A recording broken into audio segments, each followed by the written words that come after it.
भाजपकडून आगामी लोकसभा विधानसभा निवडणुकीची तयारी सुरू आहे। अशातच भाजपच्या केंद्रीय निवडणूक समितीची आज बैठक पार पडणार आहे। या बैठकीला देवेंद्र फडणवीस उपस्थित असतील। मनोज जरांगे पाटील यांनी छगन भुजबळ यांच्यावरती निशाणा साधला। मराठ्यांनी छगन भुजबळांना बळ देण्याचं काम करू नये असं म्हणत त्यांनी भुजबळांवरती टीका केली। मराठ्यांना आरक्षण देण्यासाठी हवे तेवढे पुरावे सरकारला मिळावेत। आता आणखी काय हवंय, त्यामुळे लवकरात लवकर मराठा समाजाला आरक्षण द्या असा एल्गार मनोज जरांगे पाटील यांनी जिंतूरमधल्या सभेमध्ये केला। तर जरांगे पाटील हे महाराष्ट्र दौऱ्यावरती असून परभणी जिल्ह्यामध्ये पहिली सभा संपन्न झाली आणि यावेळी मराठा बांधव मोठ्या संख्येने उपस्थित होते। गांधीजींची हत्या करणारा आरोपी गोडसेची प्रतिमा घेऊन विसर्जन मिरवणुकीत नाचल्याचा प्रकार समोर आलाय। जळगाव जिल्ह्यातील अमळनेर शहरातील गणेश विसर्जन मिरवणुकीतला हा प्रकार आहे। भिडेंची प्रतिमा हातात घेऊन नाचतानाचा व्हिडिओ सोशल मीडियात व्हायरल झालाय। मुंबईच्या प्रवेशद्वारावरती महाराष्ट्र राज्य रस्ते विकास महामंडळाच्या टोलनाक्यावरती आजपासून टोल दरवाढ लागू होणार आहे। त्यामुळे ऐन महागाईतच सर्वसामान्यांच्या खिशाला आणखी कात्री लागणार आहे। मात्र रस्त्यावरील सुविधांचा अभाव असताना टोलवाढ का, असा सवाल सुद्धा उपस्थित होतोय। दक्षिण कोकणात पुढचे 2 दिवस मुसळधार पाऊस पडण्याची शक्यता हवामान विभागानं वर्तवली आहे। प्रामुख्याने सिंधुदुर्ग, रत्नागिरी आणि कोल्हापुरात जोरदार पावसाची शक्यता आहे। हवामान विभागानं सिंधुदुर्गाला रेड तर कोल्हापूरला ऑरेंज अलर्ट दिलाय। मोसमी पावसाचा 4 महिन्यांचा हंगाम समाप्त झाल्याचं भारतीय हवामान विभागानं जाहीर केलं। यंदा अल निनोचा प्रभाव असताना सुद्धा सरासरी 820 मिलीमीटर पाऊस झाल्याचं हवामान विभागानं म्हटलं। देशभरातील पर्जन्यमान विचारात घेता सरासरीच्या 94.4% मोसमी पाऊस झालेला आहे। जून महिन्याचा शेवटचा आठवडा, ऑगस्टचा पहिला आठवडा आणि सप्टेंबरमध्ये झालेल्या चांगल्या पावसामुळे पुण्यातील धरणांमधील पाणीसाठा 28.38 टीएमसी पर्यंत पोहोचलाय। तसंच 5 टीएमसी पाणी कालव्यामध्ये सोडण्यात आलंय। खडकवासला प्रकल्पामध्ये या पावसाळ्यात आतापर्यंत सुमारे 33 टीएमसी पाणी जमा झालंय।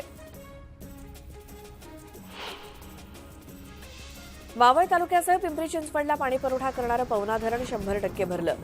त्यामुळे पवना नदीपात्रामध्ये पाण्याचा विसर्ग सुरू करण्यात आला असून नदीकाठच्या नागरिकांना सतर्क करण्यात आलंय। नदीपात्रात कुणीही उतरू नये असं आवाहन प्रशासनानं केलंय। मावळ तालुक्यात पडत असलेला परतीचा पाऊस हा भात पिकासाठी पोषक आहे। सद्यस्थितीत इंद्रायणी भात पीक जोमात आलंय। भात पिकाला नवसंजीवनी मिळाल्यामुळे शेतकरी आनंदात आहे। पनवेल रेल्वे स्थानकामध्ये पायाभूत सुविधा संबंधित कामकाजाकरता बेलापूर रेल्वे स्थानक ते पनवेल रेल्वे स्थानक या दरम्यान 38 तासांचा मेगा ब्लॉक घेतलेला आहे। त्यामुळे बेलापूर रेल्वे स्थानक ते पनवेल रेल्वे स्थानक दरम्यान लोकल रेल्वेची सेवा बंद असणार आहे आणि त्या अनुषंगानं एनएमएमटीनं मेगा ब्लॉक कालावधीत प्रवाशांच्या सोयीकरता 28 विशेष बसेसनं 232 फेऱ्यांद्वारे बस सेवा देण्यात येते। मध्य आणि कोकण रेल्वे मार्गावरून धावणाऱ्या रेल्वेगाड्यांच्या वेळेत बदल करण्याचा निर्णय मध्य रेल्वेनं घेतलाय। आजपासून नव्या वेळेनुसार रेल्वेगाड्या धावतील। यात CSMT Madgaon Konkan Kanya express, Madgaon CSMT Janshatabdi express यासोबतच इतरही रेल्वेगाड्यांचा समावेश आहे। मुंबई गोवा राष्ट्रीय महामार्गावरील रायगड आणि रत्नागिरी जिल्ह्याला जोडणाऱ्या कशेडी बोगद्याच्या कामाला गती देण्यात येणार आहे। यासाठी राष्ट्रीय महामार्ग बांधकाम विभाग आगामी 4 ते 5 दिवसात बोगद्यातील वाहतूक बंद करण्यात येणार असल्याची माहिती देण्यात आली आहे। मुंबई गोवा राष्ट्रीय महामार्गावरील रायगड आणि रत्नागिरी जिल्ह्याला जोडणाऱ्या कशेडी बोगद्यातून गणेशोत्सवासाठी वाहतूक सुरू करण्यात आली होती। साईंना दानात येणाऱ्या रकमेत चक्क अपहार झाल्याची घटना समोर आली। शिर्डीच्या साई संस्थानच्या देणगी कार्यालयातला हा प्रकार समोर आलाय। त्यामुळे शिर्डी पोलिसात या प्रकरणी गुन्हा दाखल झालाय। दानाच्या पावतीत अपहार झाल्याचं उघड झाल्यानं साई संस्थान या प्रकरणी पोलिसात गुन्हा दाखल केलाय। जळगावचं वैभव असलेल्या मेहरुण तलाव परिसरामध्ये प्रचंड अस्वच्छता पसरली होती। यानंतर महापालिकेसह शहरातील विविध सामाजिक संस्थांनी तसंच विद्यार्थ्यांनी स्वच्छता मोहीम राबवून परिसर चकाचक केला। यावेळी सर्व अस्ताव्यस्त पडलेलं निर्माल्य, कचरा आणि प्लास्टिक संकलित करण्यात आलं। ताडोबा व्याघ्र प्रकल्प आजपासून पर्यटकांसाठी खुला होणार आहे। पावसाळ्यात अनेक वन्य प्राण्यांचा प्रजनन काळ असल्यामुळे आणि जंगलातील अंतर्गत रस्ते वाहतुकीसाठी योग्य नसल्यामुळे पर्यटन बंद करण्यात आलं होतं। मात्र आजपासून टायगर सफारीला सुरुवात होतीये। देशविदेशातील अनेक पर्यटक पहिल्याच दिवशी सफारीसाठी गर्दी करण्याची शक्यता आहे। गोकुळच्या म्हशीच्या दुधाच्या दरात लवकरच वाढ होणार असल्याचं समोर आलंय। डेअरीनं म्हशीच्या दुधाचा खरेदी दर 1 ऑक्टोबरपासून प्रति लिटर मागे 1.5 रुपयानं वाढवलाय। त्यामुळे येत्या काळात त्याच्या दुधाच्या विक्री दरातील वाढ सुद्धा अटळ असल्याचं दिसतंय. निगडीतील जलशुद्धीकरण केंद्रातील देखभाल दुरुस्तीच्या कामासाठी 5 ऑक्टोबर रोजी पाणी पुरवठ्याची यंत्रणा बंद ठेवण्यात येणार आहे. त्यामुळे येत्या गुरुवारी पिंपरी चिंचवडचा पाणी पुरवठा बंद राहणार आहे. पाणी जपून वापरण्याचं आवाहन पालिकेनं केलंय. पुण्यातील प्रवाशांसाठी आजपासून ई तिकीट कॅशलेस पेमेंट सुविधा सुरू करण्यात येणार आहे. पालकमंत्री चंद्रकांत पाटील यांच्या हस्ते ई तिकीट सुविधा सुरू करण्यात येणार असून ई तिकीट मशीनमध्ये तिकीट रकमेचा QR कोड स्कॅन करून UPIद्वारे पेमेंट करता येणार आहे. लालबागच्या राजाच्या चरणी गणेशोत्सव काळात भाविकांनी भरभरून दान केलं. या अर्पण केलेल्या सोन्या चांदीच्या आकर्षक वस्तूंचा आज लिलाव होणार आहे. संध्याकाळी 5 वाजल्यापासून ते रात्री 10 वाजेपर्यंत लालबागच्या राजाच्या व्यासपीठावरती लिलाव होणार आहे. मुंबई महानगरपालिकेनं वर्षभरात 30 वर्षांवरील जवळपास 13 लाख नागरिकांची मधुमेह आणि रक्त तपासणी केली. घरोघरी जाऊन केलेल्या सर्वेक्षणात 10,45,000 नागरिकांची तपासणी झाली आणि या मोहिमेत आरोग्य सेविका आणि आशा सेविका सहभागी होत्या. आजपासून देशभरात नवीन नियम लागू होणार आहे. या नियमांतर्गत फक्त जन्म प्रमाणपत्राद्वारे शाळेमध्ये प्रवेश घेणं, ड्रायव्हिंग लायसन्स बनवणं, मतदार ओळखपत्र बनवणं, विवाह नोंदणी करणं, सरकारी रोजगार यांसारख्या विविध कामांसाठी एकमेव जन्म प्रमाणपत्र लागणार आहे. नुकत्याच पार पडलेल्या पावसाळी अधिवेशनात संसदेच्या दोन्ही सभागृहात हे मंजूर करण्यात आलं. यंदा ठाणेकरांच्या दारामध्ये नव्या कोऱ्या 8,500 गाड्या दाखल झालेल्या आहेत. ठाणे प्रादेशिक परिवहन कार्यालयात सप्टेंबर महिन्यात तब्बल 8,600 वाहनांची नोंदणी झाली आणि हा या महिन्यातील उच्चांक असल्याचं अधिकाऱ्यांनी म्हटलं.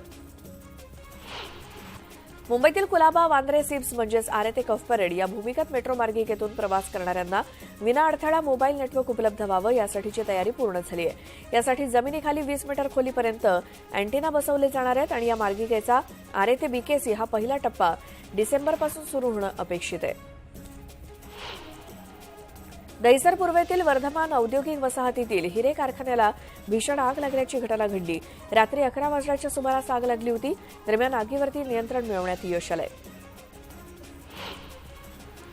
चाळीसगाव तालुक्यातील पाटणादेवी इथे चंडिका देवीच्या मंदिर परिसरात बिबट्याचा वावर दिसून आला. रात्रीच्या सुमारास मंदिर परिसरात फिरणारा बिबट्या सीसीटीव्हीत कैद झालाय. याबाबत मंदिर प्रशासनाच्या वतीनं वनविभागाला माहिती देण्यात आली असून वनविभागाच्या वतीनं मंदिर परिसरात पाहणी करण्यात आली. 2,000 रुपयांच्या नोटा बँकेत जमा करण्यासाठी मुदतवाढ देण्यात आली. आता 7 ऑक्टोबरपर्यंत 2,000च्या नोटा बँकेमध्ये जमा करून बदलता येणार आहेत. शिर्डीतील साई मंदिरात दर्शनासाठी आलेल्या भाविकांनी 2,000च्या नोटा दान करू नये असं आवाहन साई संस्थांकडून करण्यात आलं. शिर्डीत देणगी केंद्रावरती सुद्धा नोटा स्वीकारल्या जाणार नसल्याचं सांगण्यात येत आहे. धाराशिवमध्ये तुळजाभवानी देवीच्या मंदिरात 2,000च्या 32 नोटा दानपेटीमध्ये आढळल्यात. 2,000 रुपयांची नोट चलनातून बाद होत असल्यामुळे गेल्या काही दिवसांपासून दररोज दानपेटीतील पैशांची मोजदाद होतीये. नाशिकमधील कांदा व्यापाऱ्यांच्या संपावरती कोणताही तोडगा निघालेला नाही. सरकारकडून मागण्या मान्य होईपर्यंत बंद कायम राहणार असल्याची भूमिका व्यापाऱ्यांकडून स्पष्ट करण्यात आली आहे. तहसीलदार किंवा तत्सम कुठलंही पद कंत्राटी पद्धतीनं भरलं जाणार नसल्याचं स्पष्टीकरण महसूल मंत्री विखे पाटलांनी दिलं. भूसंपादनाच्या कामासाठी अनुभवी लोकांची आवश्यकता असते. या संदर्भात जाहिरात दिल्यामुळे गैरसमज झाल्याचं सुद्धा ते म्हणाले. दरम्यान जाहिरात रद्द करण्याचे आदेश त्यांनी दिले. छत्रपती शिवरायांची वाघनखं लंडनवरून येत्या 16 नोव्हेंबरला मुंबईमध्ये आणण्यात येणार आहेत. वाघनखं मुंबईत आणण्यासाठी सांस्कृतिक कार्यमंत्री सुधीर मुनगंटीवार उद्या लंडनला रवाना होणार आहेत. लंडनमधील व्हिक्टोरिया आणि अल्बर्ट वस्तुसंग्रहालयासोबत वाघनखं घेऊन येण्यासाठी 3 ऑक्टोबरला करार होणार आहे आणि पुढील 3 वर्षांसाठी वाघनखं महाराष्ट्रामध्ये आणण्याची प्रक्रिया सुरू करण्यात आली आहे. महाराष्ट्रामध्ये आणली जाणारी वाघनखं ही छत्रपती शिवाजी महाराजांनी वापरलेली आहेत की केवळ शिवकालीन आहेत, याबाबत राज्य सरकारनं खुलासा करावा अशी मागणी आदित्य ठाकरेंनी केली. दरम्यान ही वाघनखं कायमची येणार असेल तर त्यासाठी मंदिर बांधलं गेलं पाहिजे अशी मागणी त्यांनी केली. आदित्य ठाकरेंच्या शंकेचं निरसन केलं जाईल अशी प्रतिक्रिया सुधीर मुनगंटीवार यांनी दिली. आदित्य ठाकरेंनी वाघनखांसंदर्भात उपस्थित केलेल्या प्रश्नावरती ते बोलत होते. पुरातत्व विभाग ऐतिहासिक पुरावे देऊन निरसन करेल असं ते म्हणाले. वाघनखांसंदर्भात आपण आणि सुधीर मुनगंटीवार दौऱ्यावरती जात असून 3 तारखेला महत्वाचा करार लंडनमध्ये होणार असल्याची माहिती उद्योगमंत्री उदय सामंत यांनी दिली. ते आदित्य ठाकरेंनी केलेल्या टीकेवरती बोलत होते. यावेळी त्यांनी दावोस दौऱ्याची माहिती देत सर्वाधिक गुंतवणूक महाराष्ट्रात आल्याचंही सांगितलं. छत्रपती शिवरायांच्या नावावरती राजकारण करून राजकीय पोळी भाजणारे वारंवार छत्रपती शिवाजी महाराजांचा अपमान करत असल्याची टीका भाजपच्या संजय पांडे यांनी आदित्य ठाकरे आणि संजय राऊतांवरती केली. दरम्यान महाराष्ट्रातील जनता यांना कदापि माफ करणार नाही असा इशाराही पांडेंनी दिला. भारतामध्ये आणली जात असलेली वाघनखं छत्रपती शिवाजी महाराजांच्या वापरातील नसल्याचा दावा इतिहास संशोधक इंद्रजित सावंत यांनी केला. सरकारनं खोटी माहिती देऊ नये, त्यासोबत सत्य जनतेला सांगावं असंही ते म्हणाले. भाजपकडून 5 ते 6 आमदारांना खासदारकीचे तिकीट मिळणार असल्याची चर्चा सुरू झाली आहे. या आमदारांमध्ये खामगावचे आकाश पुणकर यांचं नाव समोर आलंय. त्यामुळे बुलडाणा जिल्ह्यातील शिंदे गटाचे खासदार प्रतापराव जाधवांची डोकेदुखी वाढली आहे. शिवसेना कुणाची हा विषय कोर्टात असल्यामुळे कोर्ट ठरवेल त्यांचाच दसरा मेळावा शिवाजी पार्कवरती होईल अशी भूमिका मंत्री गुलाबराव पाटलांनी स्पष्ट केली. तर लोकसभा निवडणुकीबाबत महायुतीचा जो काही निर्णय होईल तो मान्य असेल असं ते म्हणाले. रावेर मतदारसंघातून गिरीश महाजन निवडणूक लढवणार असल्याच्या चर्चेबाबत ते बोलत होते. बनावट ओबीसी प्रमाणपत्रावरून वडेट्टीवार यांनी केलेले आरोप खोटे असल्याचं प्रत्युत्तर अंबादास दानवेंनी दिलं. दरम्यान वडेट्टीवारांकडे पुरावे असल्यास माध्यमांसमोर सादर करण्याचं आवाहन सुद्धा केलं. ठाण्यातील गडकरी रंगायतन रंगमंदिरामध्ये मराठवाडा मुक्ती संग्राम अमृत महोत्सवानिमित्तानं विशेष कार्यक्रम आयोजित करण्यात आला. यावेळी मुख्यमंत्री एकनाथ शिंदे, कृषी मंत्री धनंजय मुंडे यांची मुख्य उपस्थिती होती. यावेळी पद्मश्री रमण गंगाखेडकर यांचा गौरव करण्यात आला.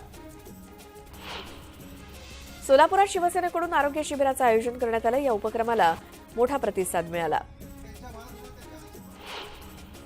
कल्याणमध्ये रस्त्यावरील खड्डे 8 दिवसात भरले नाही तर अधिकाऱ्यांनाच खड्ड्यामध्ये टाकू असा इशारा शिवसेनेकडून देण्यात आला. गणेशोत्सवापूर्वी खड्डे भरण्याचं आश्वासन मनपा आयुक्तांनी दिलं होतं. डहाणूमध्ये सोशल मीडियावरील स्टेटसवरून 2 गटात वाद झाला. सागर नाका परिसरामध्ये जमावाकडून घोषणाबाजी करण्यात आली. अखेर पोलिसांच्या मध्यस्थीनंतर वाद मिटवण्यात आला. अंबरनाथ रेल्वे स्टेशनवरील फलाट क्रमांक 1 वरील शेडेचं काम अर्धवट आहे. त्यामुळे ऐन पावसाळ्यात प्रवाशांचे प्रचंड हाल होत आहेत. त्यामुळे तातडीनं हे काम पूर्ण करण्याची मागणी केली जाते. चाळीसगावमध्ये समता सैनिक दलाकडून ध्येय आणि जनजागृती रॅली काढण्यात आली. कंत्राटी भरतीचा निर्णय रद्द करण्यासोबतच विविध मागण्यांसाठी ही रॅली होती. कोल्हापूरच्या शिरोळ तालुक्यात गणेशवाडीमध्ये एका स्मशानात अघोरी प्रकार सुरू होता. स्थानिक तरुणांच्या प्रकार हा लक्षात आल्यानंतर मांत्रिकासह काही जणांना पोलिसांच्या स्वाधीन करण्यात आलं. या प्रकरणी अधिक तपास सुरू आहे. वसईजवळ नायगाव पोलीस स्टेशनजवळील एका एटीएम चोरट्यानं फोडलं आणि सीसीटीव्हीवरती काळा स्प्रे फवारून एटीएममधील 10.5 लाखांची रोकड लांबवली आहे. छत्रपती संभाजीनगरमध्ये नशा करण्यासाठी एक महिला पेट्रोल चोरी करत असल्याचा प्रकार समोर आला. या प्रकरणी माहिती मिळताच पोलिसांच्या दामिनी पथकानं महिलेला ताब्यात घेतलं. जळगावच्या सावदा फैजपूर महामार्गावरती भरधाव बस आणि ट्रकची समोरासमोर धडक झाली. अपघातात चालकासह बसमधील काही प्रवासी जखमी झाले असून त्यांच्यावर जळगावच्या रुग्णालयात उपचार सुरू आहेत. जळगावच्या रावेत तालुक्यात जमिनीच्या वादातून धारदार शस्त्रानं दोघांवरती हल्ला झाला. पुनखेडा गावातली ही घटना आहे. या प्रकरणी दोन्ही एकमेकांविरोधात तक्रार दाखल झाली असून पोलिसांकडून तपास सुरू आहे. गोंदियात बालाघाट जिल्ह्यातील चकमकीमध्ये एका नक्षलवाद्याला कंठस्नान घालण्यात आलं. तांडा दरेकसा दलममध्ये हा नक्षली सक्रिय होता आणि त्याच्यावरती 3ही राज्यांमध्ये मिळून 14 लाख रुपयांचं बक्षीस होतं. गडचिरोलीतील हार्डे महाविद्यालयाचे रासेयो अधिकारी पवन नाईक आणि जान्हवी पेट्टीवार यांना राष्ट्रीय सेवा योजना विभागाचा पुरस्कार मिळाला. राष्ट्रपती द्रौपदी मुर्मूंच्या हस्ते पुरस्कार प्रदान करण्यात आला.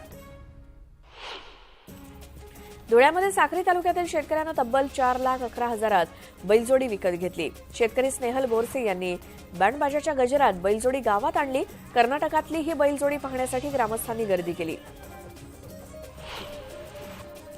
इथे छोटासा ब्रेक घेऊन लगेच परत येऊयात. पाहत राहा न्यूज.